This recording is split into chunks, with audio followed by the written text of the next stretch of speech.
Bonjour, bonjour tout le monde. Heureuse de vous retrouver en ces temps incertains et imprévisibles avec mes collègues Guillaume et Alejandra. On est tous collectivement pris en otage par un intimidateur de la pire espèce, un menteur, un voyou qui n'a que faire des règles et des lois, un mythomane qui nous mène en bateau. Et vous savez, c'est pas nouveau, hein? Il a déjà été au pouvoir, Trump, il a été président. Manon disait en 2018... Quand Trump se lève le matin puis il est de mauvaise humeur, bien, c'est notre monde qui perd sa job. Ça n'a jamais été aussi vrai qu'aujourd'hui encore en 2025. À chaque crise, nos gouvernements, les gens du milieu d'affaires, du milieu économique, découvrent tout d'un coup l'achat local et la souveraineté économique. Ça devient à la mode. Et tout de suite après, c'est oublié puis c'est à recommencer à chacune des crises. On se rappellera de la pandémie. Ça suffit d'être pris en otage par Trump. On ne peut pas passer 4 ans comme ça. L'épée de Damoclès qui pend au-dessus de nos têtes doit nous faire prendre conscience qu'il faut que ça change. Il faut que notre économie soit moins dépendante des États-Unis. Et tout ça, ça prend du temps. Il n'y a pas de solution magique. On ne peut pas tout bouleverser d'ici le 1er mars. Il faut commencer le plus rapidement possible pour que ça arrête uniquement d'être des vœux pieux et des beaux principes, mais une réalité, une économie résiliente. On ne peut pas découvrir l'achat local puis l'oublier et recommencer à chaque fois. Voici aujourd'hui mes 4 demandes à François Legault pendant cette période économique incertaine qui est très, très stressante pour les Québécois et Québécoises. Arrêtez de couper des emplois dans nos services publics. Hein? M. Legault nous dit qu'on risque de perdre 100 000 emplois si les tarifs de Trump sont appliqués. Bien, il ne faut pas que lui aussi coupe des emplois des Québécois et Québécoises. Il faut plafonner la hausse des loyers. Tout risque de coûter plus cher. Peut-être qu'on risque de rentrer en récession. Bien, il y a un budget, là, un seul budget que les Québécois ont. Puis là-dedans, ils puisent dans le même budget pour payer leur loyer. 6 % ça ne peut pas avoir lieu. Il faut plafonner les hausses. Arrêter les contrats gouvernementaux avec une compagnie américaine, Amazon. Il faut aussi un plan de souveraineté économique. Alejandra, comme notre responsable en économie et en finances publiques, elle a plein d'idées pour l'agroalimentaire, pour le bois d'œuvre. Face à la menace de Trump, on a besoin d'un gouvernement qui prend soin des gens et qui travaille pour l'avenir. Et c'est pour ça qu'on a demandé un débat d'urgence. Même s'il n'y a pas de tarif aujourd'hui, il y a une instabilité économique et une incertitude économique qui a un impact réel sur les gens et sur notre économie. Donc, ce débat d'urgence reste important et j'ai très hâte d'entendre aussi tous les collègues. Hein? Les Québécois aiment quand on travaille ensemble, même si on n'a pas la même vision, même si on n'a pas les mêmes solutions. C'est important qu'on se mette ensemble puis qu'il y ait ce débat d'urgence tout à l'heure où on entend les solutions de tout le monde. On a besoin de se serrer les coudes pour les Québécois dans cette période difficile. M. Legault s'est dit ouvert. Est-ce que vous pensez que la présidente va accepter que ça se fasse aujourd'hui? Bien, je souhaite. J'ai entendu aussi des signaux positifs de la part du Parti libéral et du Parti québécois. Donc, toutes les indications sont là pour nous dire que c'est possible, qu'il y en ait un. Donc, j'espère, si tu veux ajouter quelque chose, oui, vas-y. Oui, en fait, on a envoyé une communication additionnelle à la présidence ce matin, dans laquelle, effectivement, on confirmait l'appui des autres partis, le consentement des autres partis. Évidemment, ça fait partie des critères qu'elle va évaluer. C'est la présidente qui décide quand même.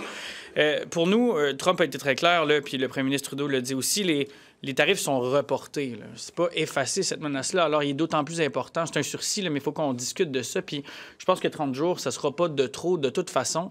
Les piliers là, de notre économie, puis des discussions, puis des emplois, puis de où est-ce qu'on s'en va de manière stratégique, ont été ébranlés là, pendant les derniers jours, les dernières semaines. Donc, je pense qu'on peut pas se faire le...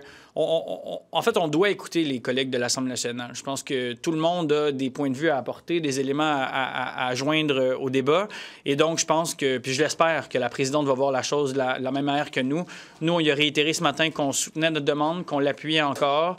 Le premier ministre, lui, jusqu'à dernière nouvelle, maintient sa déclaration ministérielle. Alors, je pense que de son côté, il y a un aveu aussi de l'urgence et de l'importance. Pas tous les jours que M. Legault fait une déclaration ministérielle au Salon Rouge. Donc, je pense que les indicateurs sont là. Maintenant, évidemment, on va laisser la présidente trancher. Qu'est-ce que vous souhaitez apporter dans ce débat-là? Qu'est-ce que vous souhaitez apporter au gouvernement ou demander au gouvernement? Vous allez voir concrètement qui pourrait sortir de ça d'ici la fin de la journée. Mais pour nous, il y a déjà des choses qui doivent être mises en place. Ruba le disait tantôt, c'est à chaque fois qu'on est en crise, on se rappelle qu'on a un marché local, on se rappelle qu'il faut acheter québécois. Déjà, dès maintenant, on peut mettre en place des mesures comme, par exemple, imposer des quotas dans nos contrats d'approvisionnement public, dans les marchés publics, pour l'alimentation, pour le bois. Chaque fois qu'on construit une école, il faut que ce soit avec du bois québécois. Chaque fois qu'on va dans un hôpital, puis on va demander un repas, mais ces repas-là incluent des ingrédients qui sont faits ici au Québec, qui sont cueillis ici au Québec. C'est des choses qu'on devrait déjà avoir en place. On est capable d'atteindre ces objectifs. Et une autre demande qu'on veut faire, c'est qu'on va se pencher sur les subventions, les aides, les prêts aux entreprises. Il faut mettre des conditions pour faire en sorte que l'aide qu'on va donner va d'abord et avant tout sauvegarder des emplois. Ça doit être ça la priorité. On ne veut pas voir des bonis qui vont partir pour les grands PDG ou pour les actionnaires. Il faut que l'argent qu'on va donner va aider à 100 000 personnes. On parle des 100 000 personnes qui risquent de perdre leur emploi, de se retrouver dans la même filière, d'avoir peut-être une requalification, mais surtout, notre plus grand levier, c'est l'État. Puis l'État peut relancer des chantiers dès maintenant, accélérer des chantiers de transport en commun pour assurer que ces emplois-là soient maintenus au Québec. On a vu pendant la pandémie, là, les oppositions ont été effacées du débat public un petit peu. Est-ce que vous craignez que la même chose se reproduise cette fois-ci? C'est sûr que c'est un défi toujours pour les partis d'opposition. On est un contre-pouvoir. Le gouvernement agit. Tous les yeux et les oreilles se tournent vers le gouvernement parce que leurs décisions vont avoir un réel impact sur les Québécois. Donc, c'est tout à fait normal. Mais moi, je suis très contente que M. Legault ait accepté la main tendue par Québec solidaire et qu'on travaille ensemble. Mais travailler ensemble, ça veut dire aussi être à l'écoute. Moi, je veux pas juste que le premier ministre, par exemple, nous invite autour de la table pour nous informer quelques heures avant tout le monde de ce qu'il a décidé de faire, puis qu'on n'ait aucune influence. Des fois, les gouvernements, pour aller vite, malgré toutes leurs équipes, des fois, ils ont des angles morts. Moi, je rappellerai, Manon Mancé avait levé le drapeau rouge par rapport aux mesures sanitaires, par exemple le couvre-feu, puis l'impact que ça peut avoir sur les personnes itinérantes. Puis on l'a vu qu'on l'a échappé. Il y a eu un itinérant qui est mort. Donc, ça sert à ça aussi, notre travail. On est interpellé par les citoyens, les citoyennes. Dans nos comtés, nos différents comtés, on a des réalités différentes qui échappent au gouvernement. Donc, c'est important que M. Legault soit à l'écoute, réellement à l'écoute. Et ça commence bien en maintenant disant, bien, on accepte le débat d'urgence. Donc, ça augure bien. Je l'invite à continuer dans cette façon de travailler-là. Puis d'écouter les Québécois aussi. Très, très important, il y a une colère chez les gens que je sens très forte, un mouvement de boycott malgré l'entente qui a eu lieu hier entre Justin Trudeau et Trump. Il disait, ben c'est pas grave, faut qu'on boycotte quand même, puis il faut quand même qu'on utilise des produits québécois, canadiens. Puis là, les gens, ils cherchent comment faire boycotter et comment utiliser des produits locaux. Ben il faut que le gouvernement, comme le disait Alejandra, il faut que le gouvernement soit aussi un modèle en matière d'achat local, puis pas juste en énonçant des beaux principes, pas juste en disant qu'il faut être plus local. Il faut le faire de manière concrète. On n'a aucun quota, aucune cible dans le tableau de bord du gouvernement en lien avec l'achat local dans nos institutions publiques. Pourtant, on en achète là, des produits dans nos cafétérias, dans nos hôpitaux, dans nos écoles. Tantôt qu'il était hors de question que le Québec soit soumis à un intimidateur comme M. Trump pendant 4 ans, mais même si on arrête de couper dans les services publics, qu'on fixe le loyer, puis qu'on met des quotas, est-ce que le Québec n'est pas un peu, puis le Canada, n'est pas un peu condamné à être soumis à ces aléas-là de l'humeur de M. Trump, juste par la force économique des États-Unis? Bien, ça, c'est comme un état d'esprit. Je veux dire, on le voit, par exemple, en Ontario, je parlais la semaine passée de Doug Ford, qui a même envoyé une menace, par exemple, d'arrêter le contrat. Maintenant, il est revenu là, sur ça à cause des tarifs qui ont été... ça a été prolongé pour le 1er mars. Par exemple, de couper un contrat de Starlink. Tu sais, il le mentionnait.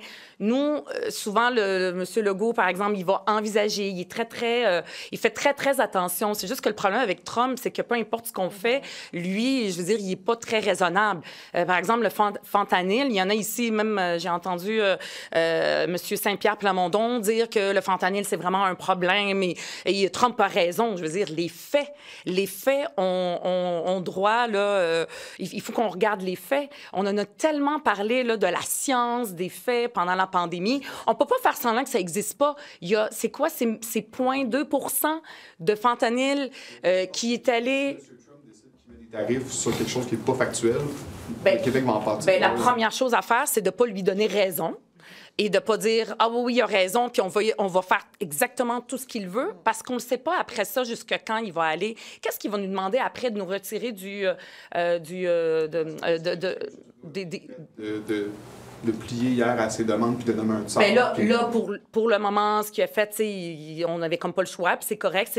L'objectif, c'était, c'est pas énorme, là, ce qu'il a donné, mais l'objectif, c'était que M. Trump puisse se tourner vers tout le monde aux États-Unis et dise « J'avais raison », qu'on l'appelle tsar, qu'on l'appelle empereur, qu'on l'appelle n'importe quoi. C'est un haut fonctionnaire là, qui va s'occuper de ça, d'un problème qui est un peu très, très minime par rapport au Mexique. Fait que l'idée, c'est pas juste de plier tout le temps, de mettre en place une souveraineté économique, puis aussi de diversifier nos partenariats commerciaux avec le Mexique, avec les États-Unis, avec d'autres marchés. Moi, j'ai étudié au HEC et je me rappelle très bien dans nos cours là, en finance, la chose la plus importante à faire, c'est de ne pas mettre tous nos œufs dans le même panier. Et c'est ce qu'on a fait depuis 40 ans, depuis 50 ans. Tout le monde, là, par une force d'inertie, d'habitude. On était dans nos vieilles chaussures à faire affaire avec les États-Unis. Puis il y avait toujours des gens qui disaient « Ouais, il faudrait peut-être diversifier. » On le fait un petit peu de façon timide. Là, on a une crise. Il ne faut pas juste que quand la crise passe, on le souhaite qu'elle va passer, qu'après ça, on oublie toutes ces belles paroles puis qu'on continue encore à garder notre économie dépendante des États-Unis. Précision sur la locale, parce que est-ce que vous encouragez le boycott qui est comme dans l'air, parce qu'on sait que ça peut avoir des impacts quand même sur les entreprises du Québec. Le Pepsi, c'est quand même distribué par des gens du Québec. Donc, est-ce que vous encouragez l'idée d'un boycott de produits américains? C'est normal que les gens en réaction se disent je vais boycotter, je vais acheter plus québécois. Nous, ce que nous, on suggère, c'est concentrer sur ce qu'on a, sur quoi on a du pouvoir. Puis, je demande, est-ce que vous encouragez le boycott de la population? Mais moi, je pense que c'est normal. C'est normal qu'en ce moment, on se tourne, puis c'est même encouragé de voir qu'est-ce qu'on peut encourager, acheter au Québec, puis choisir le Québec. Ça a toujours été comme ça. Et c'est là où je dis que le plus grand levier qu'on a, c'est l'État. Si messieurs, madame, tout le monde le font, tant mieux. S'ils peuvent se permettre aussi, il y a une question des coûts, il y a une question de fardeau économique, là. Et là, nous, on s'est concentré sur notre plus grand levier. Notre plus grand levier, c'est notre gouvernement, c'est nos contrats, c'est nos achats. Oui, le boycott à travers notre principal levier qui est le marché public. Le marché public, c'est là qu'on a plus de pouvoir, c'est là qu'on peut agir. Juste pour être sûr, le mouvement de boycott, il existe en ce moment. Il y a un mouvement citoyen, un peu comme pour Amazon. Ceux qui le peuvent, les citoyens et citoyennes qui le peuvent, qui peuvent se permettre, qui ont la capacité de le faire, puis qui ont envie d'y participer, absolument. On les invite à le faire. Mais nous, notre demande comme parti politique à l'Assemblée nationale, c'est de dire que le plus gros acteur, celui qui a le plus grand impact dans notre économie, c'est l'État, que l'État aussi démontre aussi qu'on veut, par ses achats, par les contrats, qu'il y ait de l'achat local. Il y a quand même des emplois québécois qui sont affectés par un boycott de produits américains dans la chaîne de distribution. Donc, vous n'êtes pas inquiète de voir qu'on pourrait perdre des emplois au Québec si on boycotte des entreprises américaines? Bien, là, tu sais, moi-même, j'ai travaillé beaucoup. J'ai travaillé pendant 15 ans dans des entreprises où les usines étaient ici, mais la maison mère était américaine. C'est des milliers d'emplois et plus, là, des centaines de milliers d'emplois de gens dans le secteur privé qui sont menacés par ici même. Donc, l'aide du gouvernement, elle va être importante si, par exemple, les tarifs ont lieu, puis qu'il y a un mouvement de boycott. Je pense pas que le mouvement de boycott va faire en sorte que tout d'un coup, tout va s'effondrer, là, le boycott individuel. C'est plus l'action gouvernementale gouvernementale par ces choix économiques qui vont avoir un impact. Mais, par exemple, quand on aide les entreprises, ça va être important d'aider les travailleurs, travailleuses. Il y a eu des exemples dans le passé, Alejandra en parlait, où est-ce qu'on aidait les entreprises, mais l'argent, entre guillemets, percolait pas aux travailleurs. Monsieur Legault, hier, avec la ministre Christine Fréchette, il a rencontré tout le milieu d'affaires, Investissement Québec aussi, évidemment, puis les institutions du Québec, mais aussi le milieu d'affaires. Mais je ne l'ai pas entendu dire qu'il allait aussi rencontrer le représentant des travailleurs, travailleuses, les syndicats. Aujourd'hui, il va en avoir aussi dans les gradins des représentants des travailleurs, travailleuses. Ça va être important que ces gens-là ne soient pas sacrifiés. Puis souvent, quand on signe des conventions collectives dans une situation où est-ce qu'il y a une... économiquement, c'est instable, on va demander, les employeurs demandent des sacrifices aux travailleurs qui, des fois, vont être incités à les accepter. Puis après ça, encore une fois, comme dans le passé, ça va être eux et elles qui vont payer le prix. Ça fait partie peut-être de l'angle mort de M. Legault. Il pense qu'en aidant les entreprises, l'argent va se retrouver par magie dans les poches des travailleurs. C'est pas garanti, ça. L'exemple que mon collègue veut donner, peut-être, là, par rapport au boycott, là, on va prendre l'exemple de Lay's, par exemple. C'est des patates de l'île d'Orléans. Fait que même le gouvernement qui devrait boycotter les produits américains, il y a tellement de zones grises. Tout à fait. Notre économie est extrêmement liée, puis on n'est pas en train de dire de boycotter n'importe comment, n'importe quand. Il faut qu'il y ait une stratégie ciblée et le gouvernement a en place il pourra avoir des critères, par exemple. C'est quoi les critères? De quelle compagnie qu'on boycotte? Des pourcentages? Ça, c'est quelque chose qui peut être mis en place. Boycott, c'est pas d'arrêter 100% sans se poser des questions. Par exemple, il y en a qui disaient, des experts qui disaient, faut pas, par exemple, boycotter des détaillants américains parce que des fois, les détaillants américains vendent des produits québécois. Donc, notre économie est tellement imbriquée, c'est tellement complexe qu'on ne peut pas juste avoir des solutions faciles. C'est compliqué, c'est complexe, mais on ne peut pas aussi dire « Ah, c'est tellement compliqué qu'on ne va pas agir puis on va s'asseoir sur nos mains ». C'est pas vrai. Le gouvernement a un impact sur notre économie, des leviers qu'il doit utiliser. Québécois, mais on a quand même senti aussi une résurgence un peu d'un patriotisme canadien, d'acheter canadien. En tant que parti indépendantiste, c'est pas une position un peu difficile à tenir en ce moment? Pas du tout. En fait, on n'a jamais autant parlé de la souveraineté des États puis à quel point cette souveraineté, elle est importante et elle est précieuse. Donc, moi, comme indépendantiste, avec mes collègues à Québec solidaire, on veut être indépendant, mais ça ne veut pas dire de devenir isolationniste puis de nous fermer au monde. Au contraire, le Canada, si on devenait indépendant, bien, le Canada deviendrait un autre pays étranger, ami du Québec, et on continuerait à faire affaire avec eux. Et d'ailleurs, c'est vrai qu'il y a des barrières dans le commerce interprovincial qui devraient être levées et qu'on devrait regarder, là, puis s'assurer que ça bénéficie aux travailleurs. Lever ces barrières-là entre les provinces. Bien, c'est-à-dire qu'il y a comme un préjugé favorable au libre-échange, que tout d'un coup, c'est parfait, puis c'est magique, puis c'est bon pour l'économie. Moi, je me rappelle quand j'étais jeune où est-ce qu'il y avait beaucoup de délocalisation, des entreprises qui fermaient. J'ai travaillé dans le secteur industriel, puis le nombre de fois où est-ce qu'on décidait finalement, au lieu d'ouvrir une usine au Québec, de l'ouvrir ailleurs dans le monde, bien, c'est pas dans des emplois ici. Donc, oui, au libre-échange, oui, à diversifier nos marchés à l'international et éventuellement le Canada quand il va devenir international le jour où on sera indépendant. Mais il faut pas n'importe quel accord, il faut s'assurer que ça bénéficie pas juste à une minorité, mais aussi à l'économie québécoise et aux travailleurs, travailleuses. Un Québec indépendant, donc, aurait pu mieux faire, malgré le fait qu'il y aurait une petite taille. Ce qu'on aurait fait, si on était indépendant, on se serait alliés avec nos amis les Canadiens, on se serait alliés, puis c'est ce que le gouvernement du Canada, d'ailleurs, devrait faire, puis nous aussi au Québec, même dans une province, avec le Mexique, avec d'autres partenaires en Europe, ailleurs dans le monde. Ça c'est pas nouveau, hein? On dirait qu'on vient de le découvrir, là. Ça fait 40 ans qu'on en parle. C'est juste que qu'est-ce que vous voulez? C'est la nature humaine et la nature des gouvernements puis des décideurs. Il faut qu'on soit acculé au pied du mur pour décider d'agir. Et c'est triste. You said that you can receive lots of anger from your constituents or other Quebecers. So how this debate that you want to have, this emergency debate, may help in a way to represent all Quebecers, because every single MNA that wants to speak out in the Red Room will be able to do it. So how, with this anger you can feel, this debate may help? Yeah.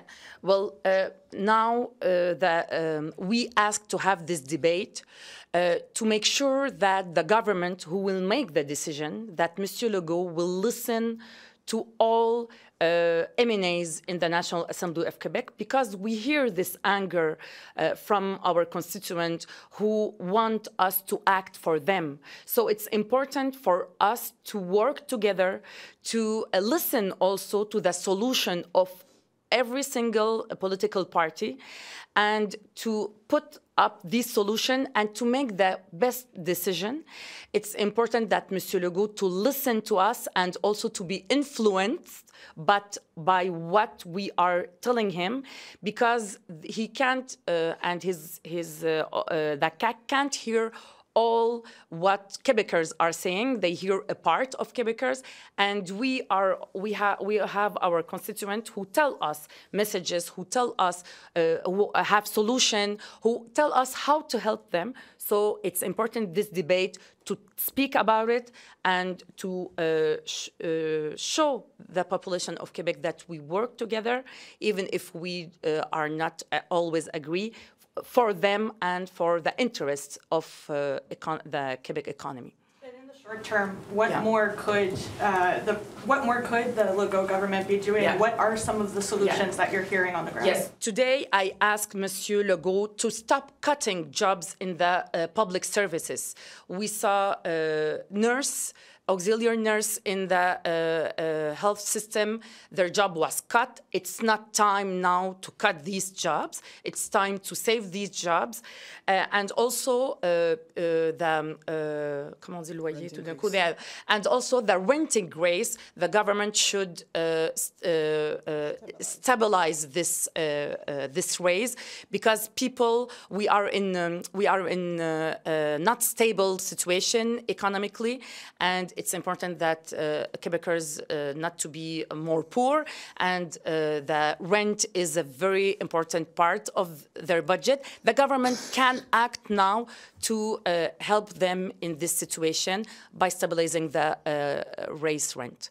Can you explain what these issues, rent increases, job cuts, what does that have to do with the tariffs for people who might not understand? Well, right now, the tariffs, if they are put in place, and even if they are not, just the menace of the tariff is making a lot of instability in our economy, and that means that some people can lose their job. So let's imagine a family, the father is working in the aluminum industry, and because of the tariffs, he loses his job. And imagine if his wife is a nurse, auxiliary nurse in the public service, and she's losing her job because of the decision of Monsieur Legault. This family will be poorer, and that's why the government of Quebec should not cut these jobs in the public services. Just on an individual level, do you think that it's realistic or that it makes any kind of difference for people to be boycotting American products right now? Well, for people, they feel anger and they want to act, and the way of act is to boycott the American products, and they want also to consume more locally. But what we ask at Québec Solidaire is we ask the government, which is the major actor in our economy, to also be a model of buying locally. For example, to boycott and stop buying services from Amazon, for example, or other American company, because we have the expertise and we have entrepreneurs here in Quebec that we can encourage and that the government can buy from them. Merci.